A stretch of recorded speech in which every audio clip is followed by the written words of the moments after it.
um outro tipo de esporte. João, você tem os números, você tem esses dados detalhados, explica isso para a gente, por favor.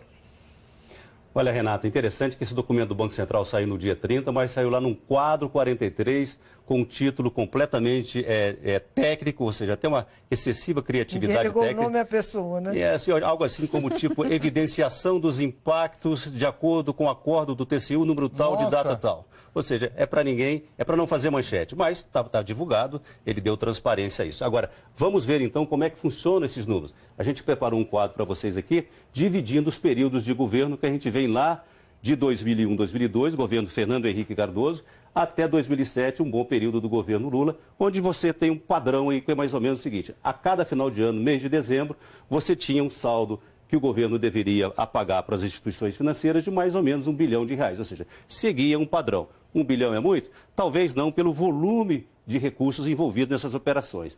A coisa começa a mudar a partir daí. A gente pode ver aqui o seguinte, que a partir de 2008, a coisa muda de figura, vai a 2,3 bilhões, chega a 52 bilhões lá em 2014, novembro de 2015 chega a 58 bilhões, o governo faz aquele pagamento em novembro e fecha o ano em 11 bilhões e 300 bilhões de reais. O ministro Nelson Barbosa disse que isso aqui foi pago em janeiro, seguindo já uma nova orientação do TCU.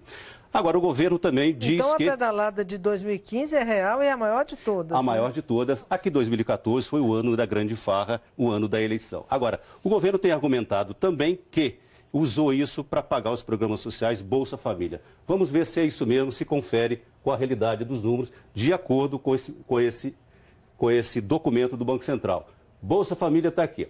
Até julho era uma realidade, tinha um rombo sim de 2 bilhões de reais, o Banco Central deu em cima da Caixa Econômica com a fiscalização, a Caixa fez o movimento, zerou em dezembro, fechou, zero pedalada no Bolsa Família. Vamos abrir aqui agora. Então você tem dívidas com FGTS de quase 11 bilhões, aqui você tem dívidas com Minha Casa Minha Vida também quase 8 bilhões, aqui você tem outro ponto importante, o Programa de Sustentação do Investimento, que muita gente chama de o Bolsa Empresário, que são empréstimos subsidiados por grandes empresários que o Tesouro tem que pagar, basicamente BNDES.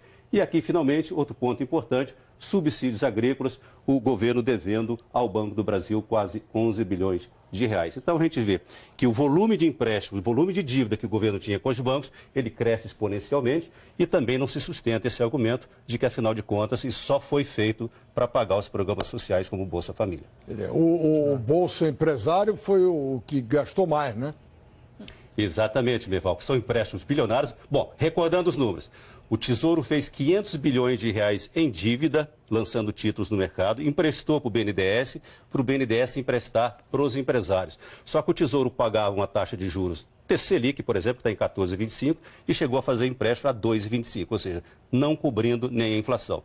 Como esses empréstimos são de longo prazo, a próxima geração vai continuar pagando isso, um empréstimo de 20, 30 anos. É porque aquele discurso, né, Renata, eu acho que você falou aqui, a gente conversava sobre isso, o governo dourou essa explicação aí como pagamento de programas sociais para dizer para o povo, olha, se eu dei uma pedaladinha ali foi para pagar o Bolsa Família. Eles não querem pedalar porque eles não gostam de Bolsa Família. Isso no Palácio, então né? isso não funciona mais, né? Não, agora está claro, né? Esses números aí que o João mostrou deixam absolutamente claro, tanto a linha do dinheiro quanto o uso dele. Não, e deixa claro que isso virou uma política de governo. Exato. Não é uma coisa eventual que você atrasou uns dias, atrasou um mês e tal.